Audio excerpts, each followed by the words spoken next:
Welcome to the Road to Autonomy, the podcast shaping how Wall Street and industry executives think about the autonomy economy.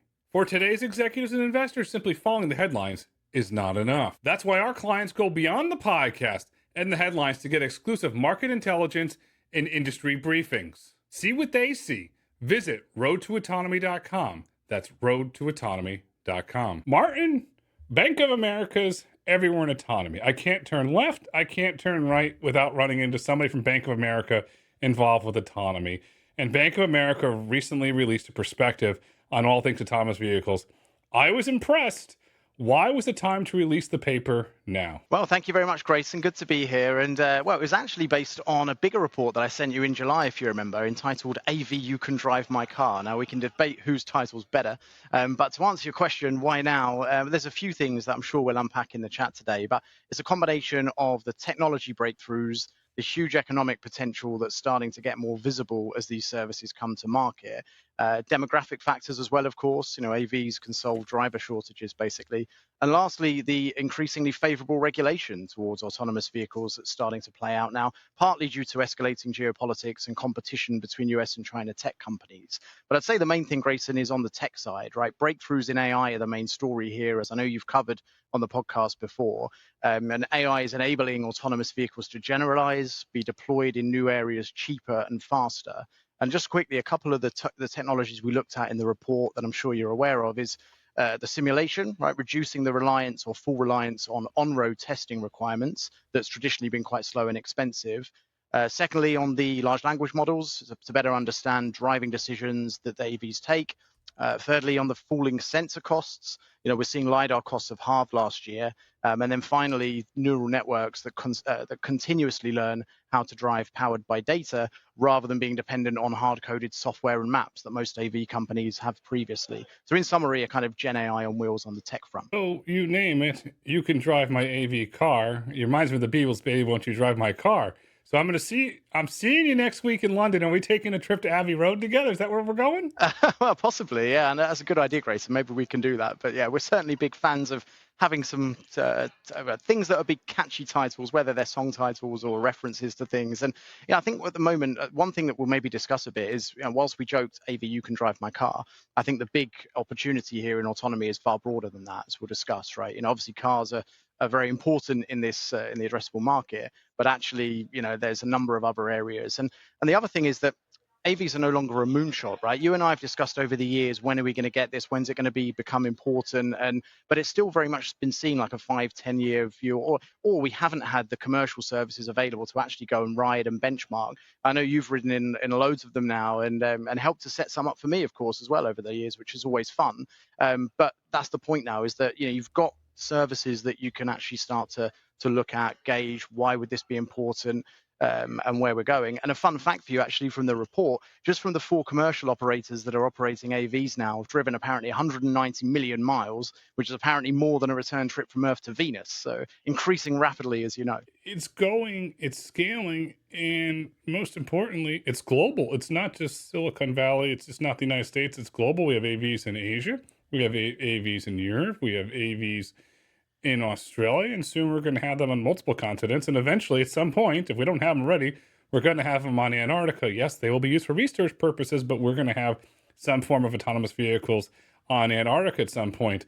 In the report, Bank of America said the TAM for autonomous vehicles is 1.2 trillion by 2040, with 700 billion of that making up vehicles.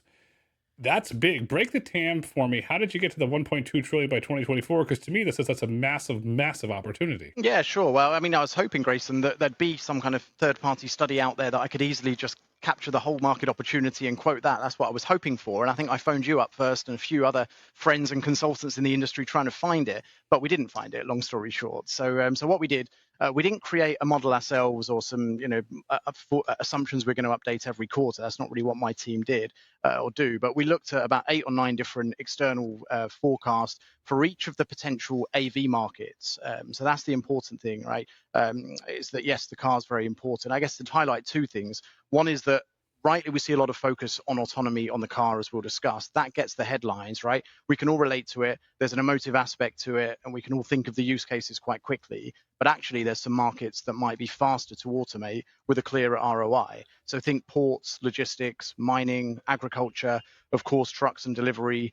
And actually, when you add all of those respective forecasts together for these industries, you more or less double the TAM. So $700 billion is a big opportunity in 2040 for AVs in cars, but it jumps to that 1.2 trillion when you include all those other areas. So what it actually refers to is the potential market or revenues for AV technologies, both the hardware and software investments in those respective markets. And a way to think about it is that obviously it sounds like a huge market, but we've got a $75 billion market now for sensors and ADAS systems in cars. So that could potentially jump tenfold to 700 billion due to autonomy. Think both ADAS as well as the robotaxi markets combined. But it's just for the AV tech spend. And you've probably seen other numbers much higher than 1.2 trillion that talk about 5 trillion, 10 trillion markets, which usually, from what I understand, is the total mobility market that they're starting to talk about. E.g., like what's the end customer likely to pay for that service, which of course could be much bigger than 1.2 trillion, particularly if AVs can lower the cost of travel, which I think in the medium to long term we will see. So bottom line, huge economic potential for the companies that are developing the AV tech in the short to midterm, but could enable a much larger TAM than that over time. The TAM's going to grow, and I've been doing some independent research, what hasn't widely been discussed, but I think is important to get your perspective on. I've been speaking to a lot of older individuals, and when I say older, 75, 77, all the way up to 82, 83, and there's that common denominator for certain individuals that age. I'm going to get to the point where I can't drive anymore. Mm. Then the interesting trend, this has probably come up, I would say about 30, 35% of the time. What if I got Tesla FSD? Could I keep my keys longer? Would I be able to go more places? I said, oh my God. And so you're starting to get these older individuals that are starting to get interested in this ADAS technology. One, what do you think of that trend that I'm starting to uncover? And two, do you think that could be a catalyst of those older individuals converting and eventually going to using robotaxis as they age out of the driving process? Well, I think that is a relevant use case, but equally so is the younger drivers, right? People that haven't even got a driving license in the first place. And you're already starting to see a reliance on some of the robotaxi networks that are there already for, kids, and even if they're, not supposed to be signing up themselves. So I think it works both ways. One is that you could extend mobility for people that either are unable to drive longer because of older age or disabilities and reasons that preclude them from driving or having a driving license, and equally on the younger side as well. So again, it increases the type of use cases and addressable market beyond those that have a driving license. But obviously, the important caveat here is that once you're being totally dependent on that system, it has to it has to work at all times, or at least in the ODD that's going to be defined.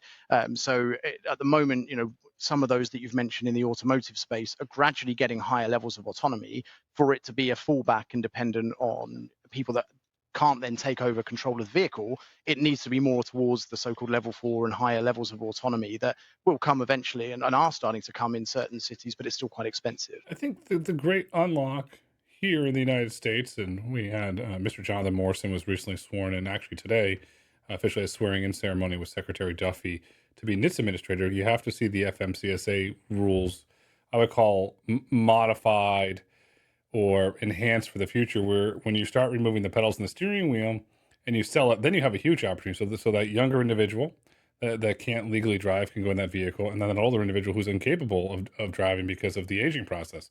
That becomes interesting. Is that the great true unlock when we remove the steering wheel and the pedals, do you think? I think, yes, to a certain extent, for two reasons. One is you could change the form factor of the vehicle, right? Many of the current robo-taxis and vehicles that we're seeing are adapted vehicles that we see on the road already. I think a bigger unlock, to your point, both from a capacity standpoint and design and how we're going to utilize the vehicles, will be once you're removing the steering wheel and pedals altogether. But as you say, there are important regulatory hurdles to overcome, and they're different in the US and other markets, right? That's another thing that we wrote a bit about it in the report on the regulatory side, at least, being both an opportunity and a challenge now, right? The opportunity is that if you and I want to start an autonomous business tomorrow and start in a certain city, there are rules and regulations how you do that. But if we then want to scale it to 100 or 1,000 cities, that's when it starts to get a bit more tricky. To answer your question, I think as we see some of those regulations change on the need for steering wheels and pedals, it's an unlock for the type of vehicle you can use, the capacity, therefore the money that you can charge and the extra revenue you can make from the vehicles. But we also need to be realistic. What's the kind of potential scale of that in the short term? We are seeing a few companies go down that route, like Zoox, of course, and others that have got some vehicles they're building already. But the volumes so far have been, I guess, largely retrofitting existing vehicles to get to market quicker. Volume's really going to come down to, we'll get this a little bit, is contract manufacturing and the manufacturing capabilities. Then I asked this is what role is Magna going to play? Because they play a very large contract manufacturing role. They have world-class engineers. But to stay on the regulatory front for a moment here, it's 2025 today. The UK government has very publicly stated by 2027 they're going to allow fully autonomous vehicles on Mm. the roads of the United Kingdom. You live in London, you're based in London. How is the UK public thinking about this technology where it's 2 years away from a regulatory perspective? Well, sadly, I can't speak for the whole UK public yet, not yet. Maybe one day. But I think whilst I'm kind of involved in a lot of the discussions with some of the companies and certainly investors looking at this. So I don't know if my views are a little bit tainted towards the more optimistic side, but it does feel that you've had a lot more announcements on what the capabilities are from the companies. Obviously, you've got Wave here in London that get a lot of focus. Also, Oxa on the industrial and logistics side, and you've got a number of companies that are now have come through some of the initial proof of concept to deploying stuff with with bigger partners. So there's an activity on the company side as well as some of the international companies that are hiring and expanding both from China and the US into London as a market. So to answer your question though, I think the it goes back to what we were saying around what these approvals will actually entail, right? Initially, you'll start to see some trials with safety drivers. When you can remove the safety driver from the equation and operate more of a commercial service, looks like that will be in some tests in 2026, some commercial activities from 2027, and that's not very far away now. To your point, right? So I think there's already a bit of an awareness campaign coming from some of the government, Department for Transport, and the various different sectors involved in that. But ultimately there's a lot of excitement there, certainly in the circles that I've been speaking with. There's always going to be a bit of, I guess, hesitation on the use cases, the safety, the maybe pushback from some of the people that could maybe get disrupted from this in the mid to long term in taxi drivers, etc. But by and large, I think the sentiment for AVs in the UK is positive, as we've seen in many cities, right?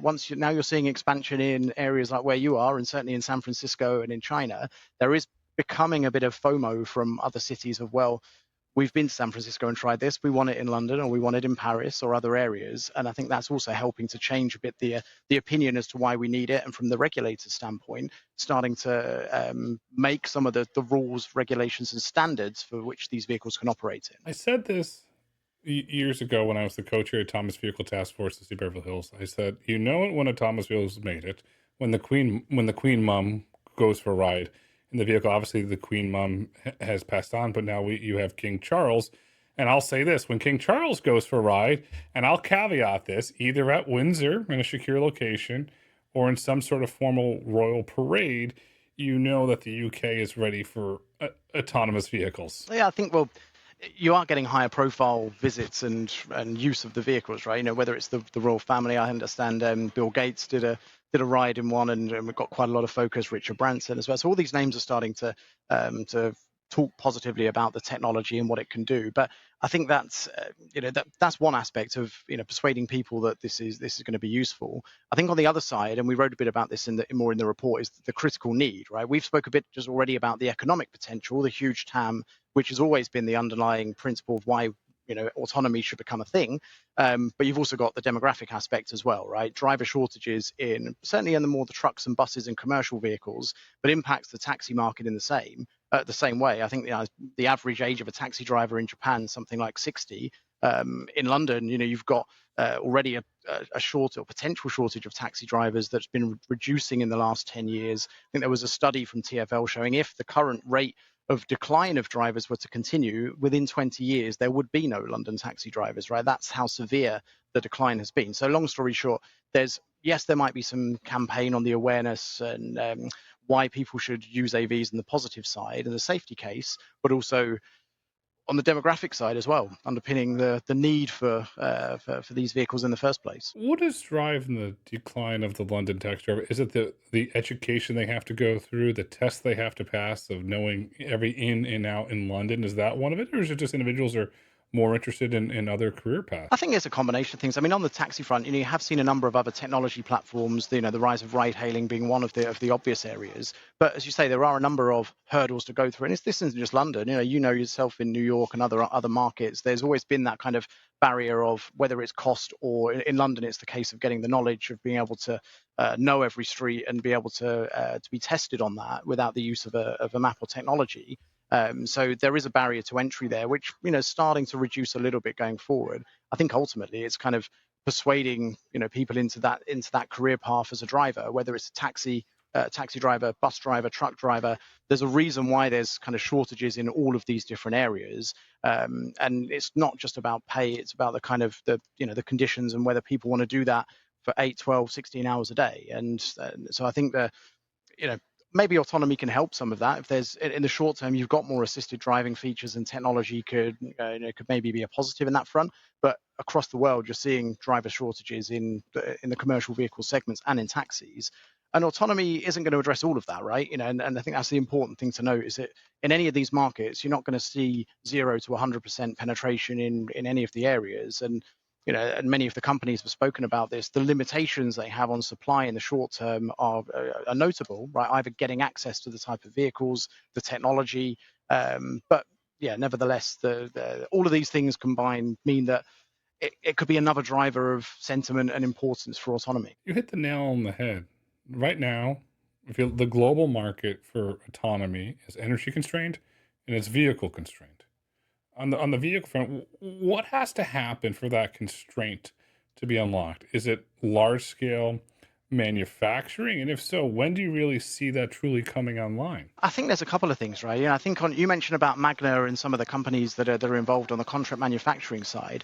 I think what we're starting to see now is that you've got this ecosystem emerging of partners that are starting to be involved in either building the vehicles or the fleet management or the several different parts that are starting to take place here. But again, those investment decisions are not just going to take place by one or two companies. There's a number of people that need to make those investment decisions. I think what we have seen started to change and is on the different that the ecosystem around fleet management, charging, cleaning, maintenance. Those things are becoming a bit more evident. On the manufacturing side, I think you alluded to it earlier on in not just in Magna but others. There's a big piece for contract manufacturers that maybe even OEMs will want to do that themselves as well if the volumes are big enough. But given the kind of opportunity that autonomy can bring for bespoke or designing vehicles bespoke to even certain cities, that's what many of the taxi regulators wanted years ago, right? Is a specific taxi for London, a specific taxi for New York, and I think actually autonomy could be something that maybe brings back those conversations if somebody's prepared to manufacture them at a sensible price. And you know who loves that? The governments, because it increases tourism revenue. They love that. Anything to increase tourism revenue, governments around the world will applaud and cheers. Do you see to a point where perhaps, let's call it, you had the very famous London black cabs, in New York you had the yellow cabs, and various other cities, but fast forward to the future where there's autonomous versions of that where it's called the Big Apple Mobile, and in London you have the Big Ben Mobile? Is that kind of where you see this maybe going? I think in the long term for sure, right? Because if going back to your point earlier around the regulations around steering wheels and pedals, I think that's obviously dictating a lot of the current or how much you can do with a vehicle in the first place, and it's obviously then retrofitting existing ones. But yeah, I think the vision for many of the cities could be if you've got the opportunity to, I guess, take a reference design, whether it's a skateboard platform, EV, something that then you could add a different top hat to it. And if that becomes much cheaper to do than it would be now in smaller volumes, then the business case could start to stack up. I guess for the more mass market appeal, though, we might start to see some different regional collaborations and partnerships take place between car companies and others to have a bespoke autonomy platform. You've seen a few of those examples coming already. But ultimately, you're going to need scale to make it profitable and make more people want to go down that route. But I think either route is viable. In the long term, you might start to see more bespoke design. In the short term, I think you'll start to see more of the autonomy kits being designed in from the factory, right, or built in, and make it cheaper. I mean, even you look at some of the Chinese robotaxi companies that are announcing the kind of price points now of $40,000, $50,000 in some cases. And so, whilst that might not include all of the work that's gone to date in the R&D, the cost is definitely coming down of what the additional AV technology requirements would be. And that's the first step to getting more of these bespoke vehicles that you've just mentioned. Looking to the long term, and we have some data to analyze. Foxconn has had ambitions over the years. They bought the old Lordstown motor plant, which they converted from Monarch Tracker in Ohio. But then a few weeks ago, the Nikkei out of Japan reported that and I was able to verify this from a press release from Nissan, that they bought an old Nissan factory. Long term, does Foxconn enter this potentially? I know you've spoke about it a bit on the podcast before, Grayson. I mean, we hosted the company, or MIH, the consortium that are developing EVs, or a number of different parts, a couple of years ago at our Future Car conference that you spoke at. So I think they've made quite clear that the ambitions is to start to piece together partners that could ultimately design an EV themselves from the ground up and take whatever, go as far as they would like, whether it's just taking the batteries or just taking the skateboard chassis and then building on top of that.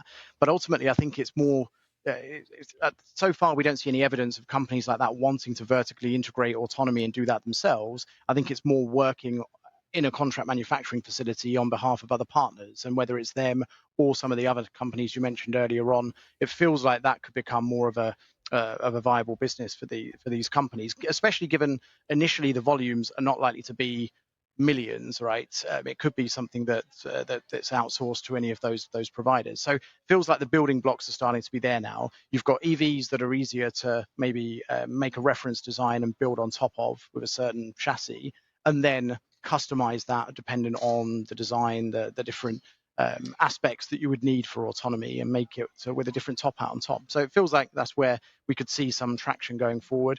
Maybe not as many clear-cut evidence of it today, but you do see a number of different robo shuttles and different form factors. Certainly those that are in the Middle East, actually, that are being announced now. There's a lot of the activity there around the robo shuttle front. The UAE is becoming a very interesting market. What I'm looking for and watching in the market for any signs that the Foxconn potentially could have legs is the Neuro Lucid deal. I think it's very interesting. So the SEC filing states a minimum 10,000 vehicles contractually guaranteed.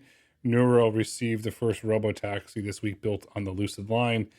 That gets interesting. I'm looking to see, okay, does another OEM, perhaps it's Nissan, which has a deal with Wave, is it Waymo finally gives us some data to analyze on the Toyota deal? And do we start to see a pattern emerge there around licensing? And if we do see that pattern, do you think that accelerates what you did a brilliant job covering in the report, the growth of the personally owned autonomous vehicle market? I think so far what we've seen is there's been maybe a bit of a lack of willingness from those companies to give a number. I think the Lucid Neuro Uber deal was the first that actually put a potential number of what, as you said, at 10,000. Now I think it's up to 20,000, isn't it, over time, as to how many vehicles could roll off the production line into those into that type of model. Most of the others are creating some early partnerships to, I guess, explore what's possible, but not really giving any kind of firm commitments around volumes yet. I think that's fair, given it's quite early stage as to what the opportunity would be, and equally, it's less known how much integration work could be done in the factory to bring by the car companies and others to bring that in-house versus retrofitting. But I think ultimately it's going to become more of an important business model for car companies in future. I'm personally a little bit more skeptical on the personally owned robotaxi front because of two things. One is the maintenance requirements. I could see this more akin to the fleet. If you've got a fleet of them, both from the financing standpoint, but also the more rigorous maintenance and upkeep of the vehicles to manage downtime. If it's you or me owning our own personally owned AV, and then I decide to maintain mine and you don't maintain yours, and then there's an accident, it starts to unravel a number of different liability questions. And so I think it could work where maybe you are the owner and then it's operating in a fleet that then you're paying for the maintenance when it's operating in that fleet potentially. But I think the easier business model to envisage for now is where if you're operating in a commercial sense, it will probably be owned and operated by larger fleets. Now, to your question on licensing, I think the business models a lot of these tech companies are looking for is that no one in the long term is really going to want to own and vertically integrate all of that technology, I think, because of, well, the balance sheet implications being one, if you suddenly got 1 million, 2 million, 10 million vehicles on the balance sheet, but also the again, all of that kind of fleet management, maintenance, charging, and who's going to have to do some of that. Individual parts of it are already started to be outsourced to different partners, and I think that's going to probably make sense in the longer term. But to be able to license that technology reliably and safely, there's still some engineering hurdles and challenges that the companies need to be able to certify that they can do it across 1,000, 10,000, 100,000 vehicles. And obviously that's the stage that's trying to work towards. But it certainly makes more sense for the tech companies that are involved here. That's the kind of model that they're used to, and would certainly make sense for the tech companies involved. I said this the other day to a friend. I said at some point in the future, not going to give a timeline when, and just my belief that Alphabet would like Waymo to operate in a very similar model to Android, with a caveat where they're getting a licensing fee. Waymo licenses the Waymo driver to X manufacturer. They build it, they own the asset, and then Waymo gets a licensing fee. That gets really, really interesting. If that happens, and if you look at the cell phone tower business, do we get companies that are formed, call them autonomous vehicle reach real estate investment trusts, that own the real estate and own the vehicles and hold them? Because you're looking at billions upon billions of dollars of owning those assets. And we do have some clear indications. Bloomberg has reported that Move.io out of Africa is looking to raise $1 billion to own Waymo vehicles in their balance sheet. So it seems like there's a potential early kindles in that market for something that could emerge. Yeah, I think there's, as the market opportunity gets bigger, you're going to have different asset classes want to get involved in the AV ecosystem, right? Whether it's in owning the vehicles themselves, in the fleet management, even charging, cleaning, certain aspects, in the same way that you have a huge business behind car rental and even ride hailing now, right? And car leasing companies that could be involved in that conversation as well. So I think we are starting to see signs of, companies that are looking to take on a specific part of the value chain. And yeah, I think ultimately that's going to become a bigger investable asset class. When it comes to the real estate and other side of it, I think, that ultimately these cars are always going to need somewhere to be financed, clean, parked when they're not in utilization. And so there's always going to be opportunities there. Most of the conversations I've had have been with institutional investors, right? And the first question is, what stocks can you look at, what companies to play the value chain? And that has been quite limited until recently, where you've suddenly now got a number of companies that are either pure play or developing the AV technology in the first place, but maybe less so on some of the fleet management side of it, which is at an earlier stage, at least on the listed company side. Many of those that you've mentioned are still private, but it will become more of an investable asset class over time as the AV market grows, and not just in cars, as we've discussed, right? I remember, I think it was 7, 8 years ago, an individual came up to me, and this is not investment advice, and said, "How do I invest in this sector?" And I can only think of two companies. I won't name them for privacy purposes, but I can only think of two companies. And now we are seeing that the market is getting much larger. Today is Thursday, September 25th, and Kodiak went public today on NASDAQ. Don and team, congratulations. I watched you ring the bell on NASDAQ. Well done. Congratulations on that. So now we have two pure publicly traded autonomous trucking companies with Aurora and Kodiak. From your point, from a research perspective, and looking at this market and speaking with institutional investors, is this a sign of things to come, where the market from, let's say, investable assets from a publicly traded standpoint starts to get larger, where more companies potentially might look to go public? I think so. I think, you see whether companies need to be public or not. I think at this stage doesn't matter. I think it's more looking at getting the technology readiness, right? And also, we joked earlier on that it's no longer a moonshot. You've got some commercial activities. Most of the companies that are now, either raising capital, both private and public, are starting to be at or close to commercialization stage. I think that's the important difference now. Is it's no longer a kind of vision. It's showing what the technology can do in real circumstances, right? And you're seeing that applied on the car and robotaxi side of the businesses, the trucking companies that you just mentioned, and you've got others that are still private, but are also doing driver out operations and planning some this year. I know you've hosted some on the podcast, right? Wabi, Bot Auto, and others. So I think there is an opportunity now where companies can show a specific commercial opportunity, a business case, a route, in the case of Kodiak and Plus and others, that they're looking to commercialize, and the business model, and then people can take a view as to whether that's whether that's the type of investment they're comfortable with. So I think the first stage now is the commercial activities. We're no longer waiting 5-10 years to see what that might look like. still maybe a bit early to see what the I guess what the type of technology integration is going to look like inside the vehicles, because everyone has a slightly different approach to that and a slightly different business model as to whether they're proposing pay per mile, driver as a service, license, direct licensing. So that still may be at an earlier stage of development. But we are, seeing across cars, trucks, delivery, warehouse, ports, logistics, all these areas where you've got a number of companies starting to have real things you can test and analyze. I think the largest data set we can analyze is Southwestern Australia with the mine data and look at how long that the mining is going on. So they're seeing a 30% increase in productivity, a 50% increase in labor, which you documented there in the report. How do you see those numbers growing over time? Well, I think so far that most of the things we've seen have still been in pilot stage, right? So I think but ultimately it's around either the cost saving that you can bring from removing the labor costs, same as what you'd have in removing from a taxi, etc. On the productivity side, it gets more interesting because it's not only is it like freeing up labor to do other things, but you're starting to see evidence from those examples in mining and agriculture where it's maybe like less tire wear or less maintenance, or it's safer, right? Less accidents and loss of life, or reduced exposure to dangerous areas for humans to go into in the first place. So, then putting a number on that it could be larger than 20-30% as the pilots are showing now. But it's not just about the core cost reduction that is maybe the easier thing to discuss in ride hailing or robotaxis. It's kind of a change of the functionality of human roles in those businesses, and you start to get the other benefits around longevity of the vehicles, as I say, maintenance, tire wear, and things that might not be the obvious ones. So I think you will start to see more potential benefits from those for those sectors beyond just the cost, the labor cost argument. What you're seeing too, you're seeing health cost savings. I spoke to Tim Busher on a previous podcast. He's the founder and CEO of Autonomy, doing autonomous trucks in California. Sits on the Cal OSHA advisory board to change that rule. And I was talking to Mr. Butcher. I said, so why are driverless tractors banned in California? And he told me an answer, and actually shocked me. It goes because you'd put a little brick in the old days, in the 70s, how the tractor go, you jump off the back, throw your hair bell on to keep going for productivity. So it was actually done to save lives. And he said, so the regulation was done for a good reason. And he goes, what we really need to figure out, he goes, it's not just enabling autonomy on farms today.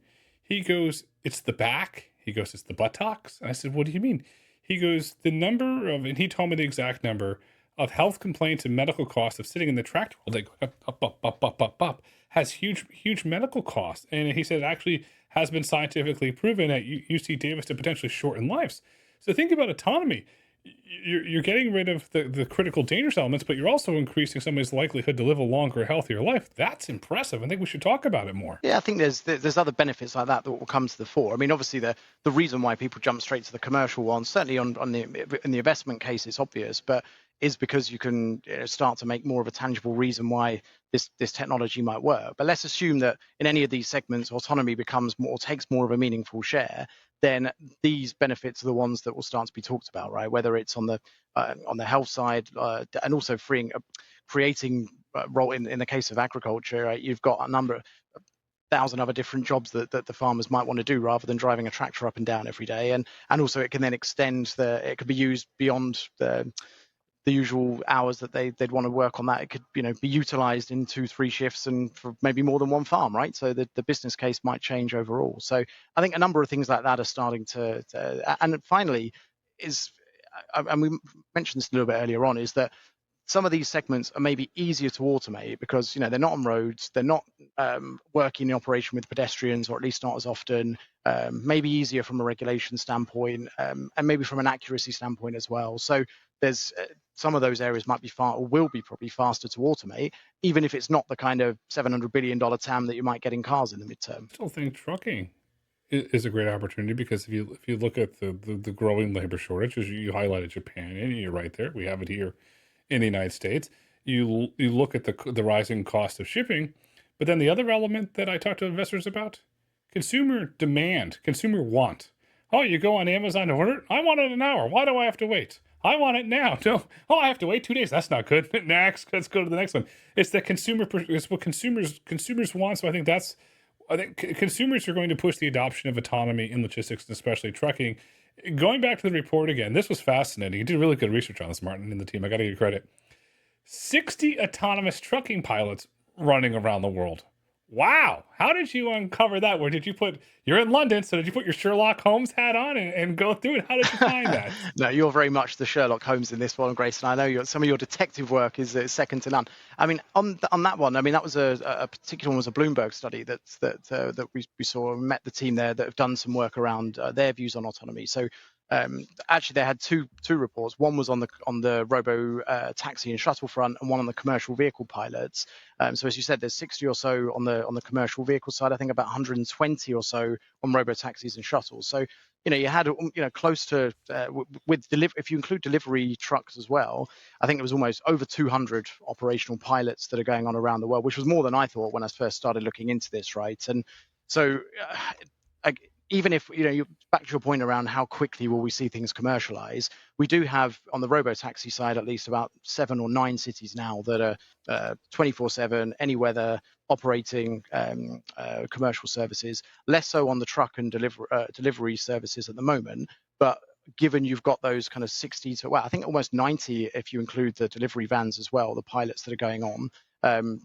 Even if 10% of those come to market in the next couple of years, you'll then start to have the evidence base that we're starting to see in robo-taxis and the excitement and how they work and what type of business models are behind them. But yeah, so we did look at a couple of studies, mainly the Bloomberg one in that instance, but there's a few others that we quoted in the report on just the scale, which is actually larger than a lot of people think in terms of the operational pilots that are going on around the world. If you look at, say, I'll say this, 2024 to me was the really true kickoff for robotaxis because Waymo just started scaling. They started making data publicly available, and as announcement after announcement, that market really started to take off in 2024. Is 2027 the year that autonomous trucking really takes off? Because Torque is going to start operating drive route that year. Wabi has said they're going to operate drive route that year. Plus says they're going to operate drive route. So it seems like you have in the front of the pack right now, you have Kodiak that's operating drive route in the Permian Basin. You have Aurora that's going from Dallas to Houston with a safety driver, but they're doing it. You have Bot Auto that's completed a 40-mile run. It seems like all this momentum is now leading up to 2027. What do you think? It does feel like the years announced by some of those companies, as you say, 4 or 5 have said commercial operations in 2027. Now, I think that's but on the other hand, that doesn't suddenly mean that becomes a banner year where everything scales in just that year, right? I guess it's a first test bed for what commercial activities all these companies are going to be able to deploy. And you might actually see some come sooner, right? The companies you mentioned, there's already a few examples where certainly the ones that are off highway, like Kodiak and others that you mentioned, that are operating in certain use cases already. So you might start to see a few activities sooner than that. But I think from then, once you've started to see demonstration from these companies on exactly what they're proposing, what routes, you might see the same start to happen if we've seen in robo-taxis and on the car-based services, right? You've got then a number of different regulators and cities and areas will look into more detail as to how these services can work, under what type of operations, what type of regulations, and start to usher in a new era on the commercial vehicle side as well. And the other thing, I guess, is the type of operating areas might, in the short term, will probably be more highway-based than urban deployment, at least for the trucks. Maybe different on the delivery vans, but you've got a number of point-to-point type of applications on highways that are already being tested that obviously have meaningful cost savings potential from a labor standpoint, safety, fuel, and all the areas that the truck companies are looking to exploit here. But it doesn't need, again, like we said in cars, doesn't need to be 100% of the market to make it interesting. If you just have those kind of high repeatable routes that could be the profitable ones with a select number of large partners. And I mean, it comes on the partnership ecosystem, but staying in the ecosystem, in the report, Bank of America is projecting that by removing the cost of the driver in a robotaxi can reduce taxi costs by 52% a mile. That's huge. What goes into that? Is it the labor cost? Is it the the start-stop? Is it the fuel efficiency? What goes into that number? No, it's a bit more simple than that. I mean, our autos team did some analysis, mainly looking at the Tesla FSD launch a few months ago and in the build up to that. And the work that they did was looking at the current ride-hailing cost per mile, which I think was $3.50 per mile, if I'm not mistaken, and estimating about 52% of that is driver costs. So the remainder is the vehicle, infrastructure, and of course the profit that the platforms make. So that would almost entirely be removed in AV operations, the 52%. Not entirely, right? You've still got some remote operator, some customer service costs, the fleet management stuff that we just discussed. Maybe that's less certain exactly what the cost per mile of that's going to be for now, but it will add some incremental cost back in. So you might not get a total 52% reduction, but by and large, a big part of the current taxi or ride hail costs could be removed. So what's required to make that a reality? Beyond the removal of human drivers, I think optimizing and developing AV operations and infrastructure directly could become key to AV economics in the longer term. I mean, I don't think all of that's going to become vertically integrated, of course, but there's specific parts of that value chain now, as we just discussed, with companies looking to do that: maintenance, charging, insurance, fleet management, etc. And of course, cost discipline in all those areas over time will dictate who wins, as well as the cost of the vehicle tech, right? That is coming down significantly, as we discussed earlier on, partially because of AI, but partially because of the cheapening sensor costs as well that are required to do this in the first place. But yeah, long story short, it's the 52% per mile is predicated on removing the cost of a driver from the ride-hailing side of it, and then you've got a lot of opportunity. Now, not all of that will be passed on. Clearly, there's a profit-taking opportunity there, and you're not seeing robotaxi companies undercut platforms in most parts of the world for now, because they don't need to, right? They're kind of supply constrained, and people like you or me will turn up and pay whatever because we want to test it for now. That won't happen forever. But if you do get this significant cost reduction per mile, if any of that is passed on to consumers, you increase the addressable market for vehicle miles travel could increase, and you increase the opportunities and maybe start to compete against other, even car ownership in the long term. Costs continue to go down. B of A is publicly projecting by 2035 we hit peak car with 20% fewer cars on the road, doing 50% of the miles driven by 2050. Walk us through that. So yeah, that was actually some assumptions quoted from a few different studies that we looked at. Main one being Bloomberg and EF1, I think, on the potential reduction in the extreme most high AV scenario was, I think, -20 or -23% vehicles on the road by 2050, but importantly, doing 50% more miles. Now, the thesis here is not a new one, right? If you remember going back to the days of car sharing, ride hailing, and the proliferation of a lot of mobility services, people, including me, got quite excited that, well, if the cost of this comes down significantly enough, you can remove the need for private car ownership as the default, or at least as many number of cars that people would have in a household, because you can start to rely on these different alternatives in a more mobility as a service type of world where you access stuff on demand and don't need to own it.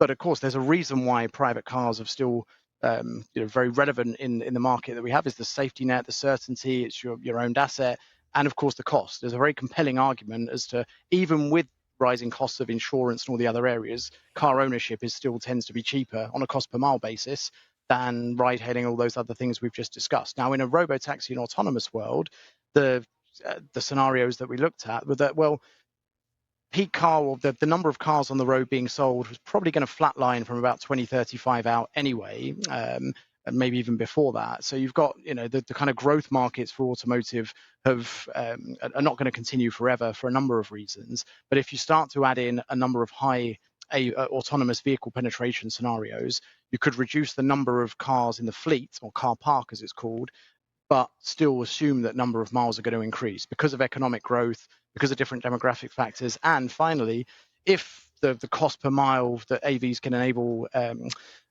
makes the cost come down, then you increase the addressable market over time. So I think there's a number of things there that are important, but the TAM could actually increase even if the number of cars decrease in the next 20, 30 years. And when you increase the TAM, and investors get interested, I want to give some numbers that you publicly put in the report here.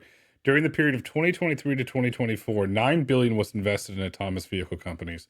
Let's zoom out to 2010 to 2024 time period. Over $200 billion, that's right, over $200 billion was invested in over 600 autonomous vehicle companies. It's now 2025 as we head into 2026. Where do you see this trend heading? Well, I wouldn't want to give you a number for next year as a direct one. We haven't made any kind of projection or forecast. But what you did see from those numbers we quoted and historically is you saw every year since 15 years ago, the kind of funding was increasing for autonomous vehicles. Then you've had a kind of decrease from 2021 to 2020 to 2024 to 2023, sorry, because of a number of areas, consolidation, number of players that have either disappeared from the market or been acquired, and they've moved to more commercialization phase. And then this resurgence in funding has been concentrated into those companies that are now starting to launch things commercially, right? So I think two things now is that you've had that initial wave of a number of different companies that are looking to do autonomous vehicle technology development. Now you've got a smaller list of players that are ready to go to commercialize. And what do they need that money for? It is to scale operations, right? It's not just to develop the AV tech anymore. It is about investing in the underlying infrastructure and things we've discussed a bit already. So whether the number goes up or down, I think is not as much the important trend anymore. It's are the companies that are looking to scale having sufficient runway and sufficient funding to be able to do that. So far, we've seen 3 or 4 companies that are doing so. We'll probably see many more next year that are raising more money around that. But I think we're at that stage of commercialization phase. And the other thing I'd mention is, and we wrote about this in the report, is whilst the 200 billion or so is what's been invested in the kind of autonomy related companies, if you scale it out or look at all the areas related to shared mobility, obviously electric vehicles, and a few related areas, you've then suddenly got $1 trillion that's been invested in that same kind of time frame across 4,000 companies. So yeah, the 200 or just over 200 billion is a big number for autonomy, but actually there are related areas in software development, in mobility services, in obviously electrification that also will touch upon the autonomy related ecosystem. But yeah, the figures have always been large of investing in autonomy. We have seen a resurgence for 2024. I think for the next couple of years, it will be interesting of the companies that are actually receiving that money and what they need it for, right? Which is probably more the commercialization phase than just building out a team of software engineers to do this. It's commercialization, paying for compute and data centers. We've all seen those public numbers as the industry consolidates, and you're getting, I don't want to call them winner shakes, I think that's premature, but a smaller group of companies that have a better shot at getting to long-term profitability. How are institutional investors thinking about this? Are they starting to dip their toes in or explore the opportunities in autonomy? Yeah, absolutely. I think that's one of the reasons we did the report now, right? We find you sense that, I mean, on the one hand, we saw a number of different companies expanding, the technology is getting better, all the stuff we discussed earlier, but that was also translating into a number of inbound requests from investors as to how big's the market, who are the key companies, what's your view on this, and obviously that always gives you a signal that there's interest of investors that are doing work around the topic. So I think, as we discussed a bit earlier on, it's no longer just looking at who are the top 2, 3, 4, 5 companies, but also how does the underlying tech work? How do the companies differ on that front? That's why we went into a bit of a section around this emerging rules-based versus end-to-end approach to autonomy, which is obviously becoming more important, and ultimately the global expansion potential, right? And finally geopolitics, right? All of these things investors are starting to look at, not beyond just who are the top 10, 20, 30 companies to consider here, also the bigger picture around all the market that they can address, the expansion plans, the implications of this as well, as we've discussed a bit today. Is there certain pockets of, is it Hong Kong, is it US, and are European and UK investors coming on, especially the UK with Wave raised $1 billion from SoftBank with Uber and Nvidia having participation, and then Jensen was recently in London. He signed the GPU for Alex and put out a statement where they're going to invest potentially, because it's not done, well, at least we're potentially, an additional 500 million into Wave. It's like, oh wow, okay, this is getting interesting. So where are you seeing institutional interest from? I think across it's hard to give you, say, a certain region is more interested than others, but I think that the key questions that we are getting is around what different technology approaches these companies are taking and why that's important, right? So the example you just gave with, say, Nvidia and Wave or others is that, for some of the more end-to-end approach to autonomy, for those type of companies to be successful, I guess the scalability comes down to data centers, GPUs, compute, that might become maybe more of the blocker versus beforehand. If you've got a rules-based approach to autonomy that's dependent on more and more sensors, more and more vehicles that you might need to invest in and deploy on your own, then it's a game of who can raise the most money and have the best technology. And so I think things are shifting a little bit to be a bit more dependent on the scalability of autonomy and how it can generalize to new markets. All companies are starting to approach more AI in the way that they achieve the how they navigate and how they operate, and that could be done much cheaper, right? Maybe with not as much requirement on HD maps and other technologies that have before maybe been quite expensive, and even of course the hardware front as well, right? The access to GPUs doesn't just sit in the data centers anymore. You have supercomputers on wheels effectively, right? And the number of chips that cars are becoming equipped with already in the factory, and those that can be added for robotaxis with with GPUs from NVIDIA and others are starting to come embedded within the vehicle. So the compute's starting to be there. The training of the models via data centers and AI capabilities is getting faster. The simulation tools are getting better as well, of course, which precludes the need for as much on-road testing that's slow and expensive. So I think all those things combined mean that, yeah, you can look at the scalability side of it. But to answer your question regionally, I think, whilst you could pick several different pockets, right? The US has always been at the forefront of developing the AV technology, right the way back to funding competitions from DARPA and the government, and roots back to where a lot of these companies have started from. You've had a load of activity in China more recently, as 3 or 4 companies have started operating commercially and now expanding internationally, which I think is important to note.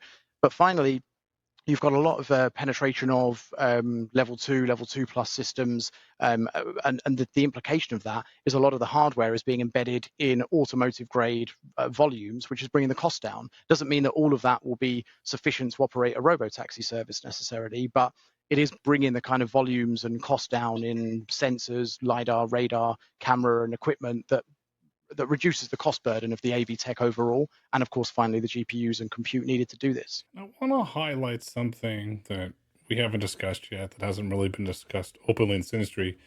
The other day, I read this really long, interesting, fascinating report on American Express, and I'll use the term, this is my own terminology, the trials and tribulations of when American Express tried to embrace AI for using it for customer service applications. American Express took the data set, dumped it into a large language model, and you know what happened? You and I know it didn't work very well. So American Express had to spend billions of dollars to reformat the data to get into the proper format for the LLMs. And now it's been a huge success for them on the customer service front for identifying issues. I think when the reason I bring American Express up is when you look at the data from a lot of these autonomous driving companies, to me, it comes down to the quality of the data, how is it labeled, is it in the right format? And I could almost sit here and make an argument that if you're starting today with really great formatted data, you can accelerate. One, you can I believe you can make the car drive faster, as we saw about auto, but two, the cost of training go down. When do investors start to really, truly pay attention to the cost of GPUs, the training, and if you want to call it the infamous cloud bills? When do they pay attention to those growing bills? I think if you're talking about it directly in an autonomous vehicle sense, you'd need to see more, well, certainly more scale of operations, but secondly, more disclosure around what that entails, right? And that you don't have at the moment. We did show some things in the report around the potential energy burden of autonomy, right? And but again, assuming that GPUs and the compute used for autonomous driving gets no better, you could, if theoretically, half of an electric vehicle's battery would be used from the autonomous vehicle system. Now, the reason that's probably flawed is that you and I know that if that does become an issue, those companies will make power efficiency, energy efficiency the name of the game, and that will be given a lot more focus, that won't become an issue, right? So similarly to what you said on data centers and training, whilst we showed a couple of charts on, right, if we assume we scale up to a few million vehicles that need that kind of level of training and capacity on a per vehicle basis we see today, you could see a 10-fold growth, 100-fold growth, that some of the numbers that NVIDIA had quoted, I think, at their conference earlier in the year. But again, if that does become a meaningful problem from a cost standpoint, then there's going to be a lot more focus around bringing that cost down, and that either means more efficiency of the hardware, or that you're going to have more efficiency in the cloud and access to the data centers. And also, at the moment, a lot of the training of the autonomous vehicle models is ongoing and continuous, and we're in an early stage of updating those models. As you know, maybe that the need for the amount of times that the models are retrained, maybe that reduces over time, right? At least per vehicle. So anyway, problems today that we can foresee getting a bit bigger in terms of access to data centers, the hardware, the training, the energy efficiency.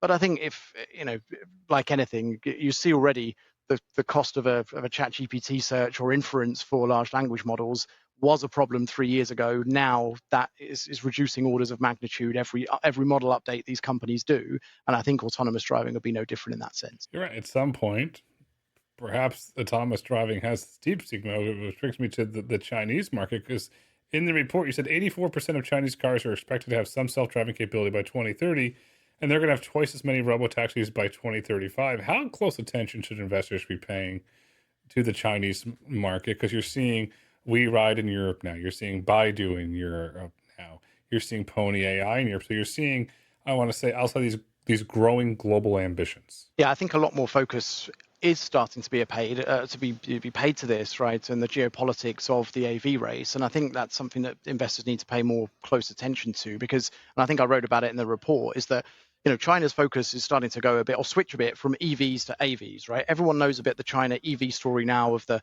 I've got one myself in the UK, the cost of it. We can talk about that maybe in a different conversation. But when it comes to AVs, I think given the proliferation of EVs in China, how do you compete, right? And the car companies are now starting to compete on autonomy, right? The low L2, L2 plus systems, I guess, trying to compete against Tesla's FSD and exceed the capabilities of that. So that's one clear aspiration that they're making. The other is deploying some of the higher level equipment, sensors, specifically LiDAR, partially as a marketing tool, but partially to be used for higher levels of autonomy. So you embed or maybe over-equip the hardware today for what you'd need, on the premise that you increase the levels of autonomy over time. And so our China Autos analyst and the team there did some assumptions.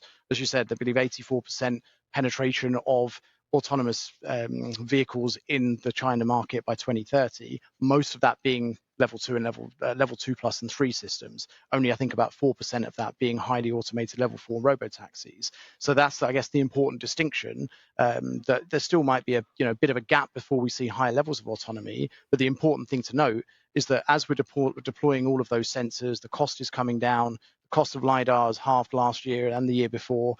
So we're seeing the same kind of things that happened in the EV transition starting to be applied in the AV transition. As I mentioned earlier on, some of the companies you mentioned, I think Pony AI said right at our conference last week, the cost of deploying their next gen robotaxi would be $40,000, not of the AV tech, all in the cost of the vehicle. Now, whatever that number ends up being, obviously it's depends what's going to be included in that, and the extra R&D cost and other things on top. But bottom line, the cost of developing AV tech is coming down for some of the Chinese players. Can that be replicated and adopted and deployed in Europe, the Middle East, and others? Well, there's about 6 markets that they've announced now internationally. And we wrote a bit about this with some of the charts in the report, is that you've got some international aspirations from the likes of Waymo and others that are launching internationally, but you've had far more cities announced by the Chinese robotaxi players. So exactly how they're deployed and what type of vehicles remains to be seen. In Europe, you're seeing a bit more of the robo shuttles, right? So the deployments from those companies have been a bit more akin to public transport, which I guess is easier for regulators to see, test, deploy, and more. There's obviously more openness to maybe public transport and sharing, and could be deployed in European cities. In the Middle East, a few of the pilots have been more with the ride-hailing players, the same way you've seen in the US. So yeah, it is becoming more of a competition globally between US and China AV companies and a number of others that will benefit from that. But yeah, I think that's also underpinning some of the regulation and policies that are starting to take place to have national frameworks and encourage that expansion of companies internationally, so don't miss out on this opportunity. And as the market grows, pay attention to the geopolitics of the market. Martyn, putting this conversation into a mixing bowl, we're going to make a great cake. I'm going to see you next week in London. I'm really excited for it. You asked a question in the report, so I'm going to ask you the question here. When do autonomous vehicles have their ChatGPT moment? Well, two answers to that. I think one is that we're seeing some of that now, right? That's why we did the report and a section around some of the technology and how it works, partially to get my head into it a little bit more and what the differences are. But you could argue we are seeing that ChatGPT moment in automotive more generally, but in autonomous vehicles playing out at the moment because you're seeing the application of many different generative AI and simulation and AI tools to make this technology more generalizable and scale faster. I guess the bigger part of your question is when's it going to become a meaningful part of your life, my life, other people in cities, and for that, I think we probably need to be a bit more patient. Sadly, I think you see the number of cities that we've got, as we said, those 200 pilots that are going on around the world operationally. Not all of those will come to market, and you'll see where are they going to be deployed ultimately is where there's going to be commercial activity and opportunities, right? So I think in the robotaxi markets, it's going to be the big ride-hail, big taxi cities. In the logistics and the trucking markets, it's those bigger profitable routes that will have a tangible use case for deploying autonomy. So again, it doesn't go from 0 to 100% of any of these markets, sadly, for some time. But we are seeing the so-called ChatGPT moment of bringing AI to automotive, and certainly it's speeding up the development of autonomous vehicles. And ultimately, that's why a lot of people are starting to do the work, look at the investment opportunities, and getting excited about this opportunity again after a few years of maybe disillusionment and not as much commercial activity. The bottom line is autonomy is scaling, autonomy is becoming a business. The future is bright, the future is autonomous, the future is the autonomy economy. Martyn, thank you so much, as always, for coming on the road to autonomy. Thanks, Grayson. Good to speak to you as always, and I'll see you next week in London. See you next week. Take care. Bye-bye.